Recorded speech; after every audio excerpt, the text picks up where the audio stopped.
Bonjour, c'est Gilles du site boursicoté.com. Voici l'analyse technique des principales paires de devises du marché Forex pour cette journée du vendredi 27 septembre 2013.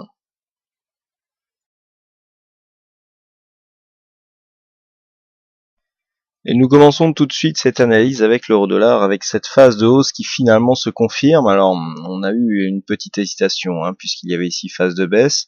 Retour ici sur la bolle sup, on avait fait une rechute ici. Je vous ai dit que bon, pour valider une continuité du mouvement baissier, il faudrait casser ici ce point bas significatif des 1,3462.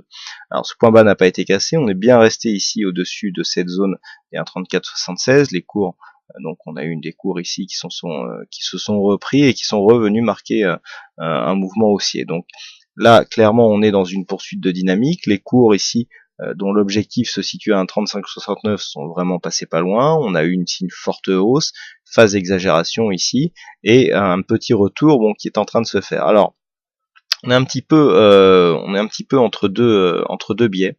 Nous avons donc cette phase de hausse ici, à laquelle s'ensuit une phase de consolidation horizontale légèrement baissière. On consolide ici légèrement sur le 38,2, on revient, on se reprend, on rebondit sur le 38,2 et on repart ici à l'assaut des 1,3569. Donc ça plaiderait plutôt pour une continuité haussière. Par contre, nous avons autre chose, c'est ici cette zone de support qui marque ici une phase de faiblesse, cassure. On avait déjà expliqué ici cette cassure par rapport aux indicateurs qui était beaucoup plus prévisible ici sur cette phase-là que sur cette phase-là. Donc cassure, on vient marquer ici une zone de point bas qui n'est pas encore inférieure au dernier contact que nous avons eu avec le support, et nous revenons ici sur cette zone de support comme une résistance. Donc là, pour l'instant, on est vraiment entre deux eaux, puisque suivant, j'irais presque du sens dans lequel on regarde ce graphe, on peut avoir des conclusions tout à fait différentes. Alors, haussière dans le sens où nous n'avons pas eu un plus bas inférieur à celui-ci, et où surtout nous avons un plus haut supérieur au plus haut précédent. Donc là, on irait dans le sens d'une reprise de la tendance haussière, qui plus est avec cette phase de consolidation, retour ici sur le plus haut, sur une cassure, on confirme.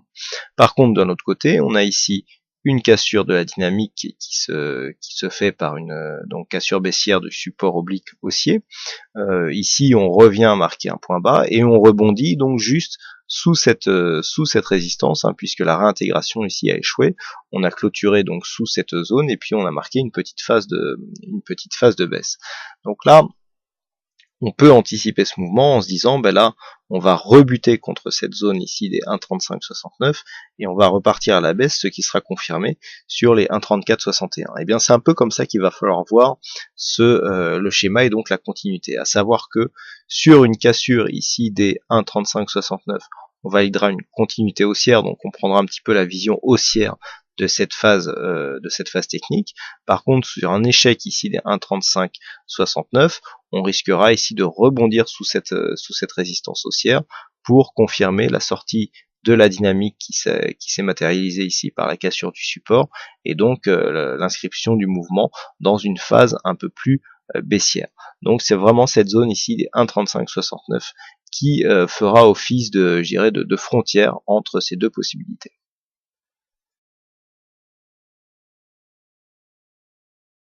Sur le câble, par contre, nous sommes toujours orientés à la hausse, même si nous avons eu ici un contact avec la bolle inférieure. Ce que l'on peut remarquer, c'est que la zone majeure ici d'un 59,72 s'est bien imposée ici comme une zone de support majeur. Donc on a ici dans une phase de continuité, avec une hausse assez dynamique, phase de consolidation. Bon, on a consolidé un peu plus que le 61,8, mais c'était une phase directe de mouvement court terme. On consolide un peu plus, on vient rechercher ici un support majeur et on commence à se rapprocher du précédent plus haut. Donc là, un petit peu comme sur l'euro-dollar, sur une cassure des 1,61-64, on validera la continuité du mouvement haussier. Je rappelle que si on s'écarte un petit peu, c'est un mouvement qui part de loin, qui fait suite à un mouvement baissier long terme, et depuis, eh bien, le câble est en train de rattraper, je dirais, ce mouvement baissier qui a eu lieu. Donc on voit bien ici que pour valider la continuité du mouvement, il faudra valider une cassure avec les 1,61-64. On commence à être suracheté sur cette phase dynamique ici. Donc si les cours continuent à monter et viennent au contact ici de cette zone, il me semble peu probable que l'on ait une cassure vu le contexte que nous donnent les indicateurs. Donc personnellement, j'irais plutôt petit décrochage, donc un petit test, petite phase de consolidation. Donc en fonction de cette phase de consolidation, on mesurera la puissance du fond de tendance, et sur un deuxième test qui interviendrait dans les 2-3 prochains jours, on pourra avoir une phase de cassure donc de cette zone des 1,61-64. Le point d'invalidation il est assez bas puisqu'il faudrait une cassure ici de ce support des 1,5972 et surtout du point bas significatif qui se situe à 1,5955 pour invalider ce scénario.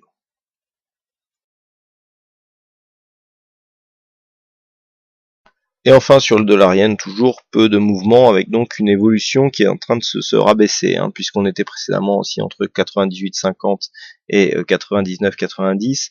Là le range est en train de descendre d'un étage, puisque c'est cette zone ici des 99,10 qui a fait office de résistance sur les précédents contacts.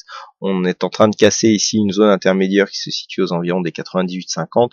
Donc c'est un retour sur 98 yens pour un dollar qui est en train de se confirmer. Alors sur une cassure de cette zone des 98, on pourra avoir un signal qui pourrait passer un peu plus baissier, puisqu'on a ici une succession de points bas qui commence à avoir quand même une petite dynamique, à savoir que si on trace ici cette résistance, eh bien on voit bien que voilà, on est sur une dynamique qui commence quand même à potentiellement pouvoir nous faire descendre un peu plus bas. Donc sur une cassure des 98, l'objectif deviendrait ici la zone des 96-90, un précédent point bas ici, qui était un point bas significatif. Mais tant que l'on reste ici sous cette résistance baissière, c'est un point bas qu'il faudra privilégier. Par contre, à surveiller le contact qui pourra se faire avec cette zone de support ici en vert, puisque je rappelle que ce support correspond à quand même une tendance moyen-long terme. Donc c'est vraiment sur ce support que les choses sérieuses débuteront, si j'ose dire, puisque d'un point de vue moyen-long terme, on peut considérer qu'on est dans une phase de consolidation en quasi-triangle, mais bon, nous avons quand même ici un support qui est assez costaud et qui a déjà été pas mal éprouvé, donc normalement qui devrait résister à une phase de baisse, qui bon, si tant est qu'elle ne soit pas trop dynamique. Donc pour l'instant, sur cette phase, on peut viser un scénario baissier ici jusque 98, 97, 50. Par contre, attention ici sur une cassure de cette zone de support, eh bien on pourra avoir des signaux qui se dégraderaient sur la tendance moyen-long terme. Voilà ce que nous pouvons dire donc sur l'analyse de ces principales matières premières. Il ne me reste plus qu'à vous souhaiter à toutes et à tous une bonne soirée, bonne chance dans vos prochains trades, et on se retrouve donc dès la semaine prochaine pour d'autres analyses techniques en vidéo. Bon week-end à tous.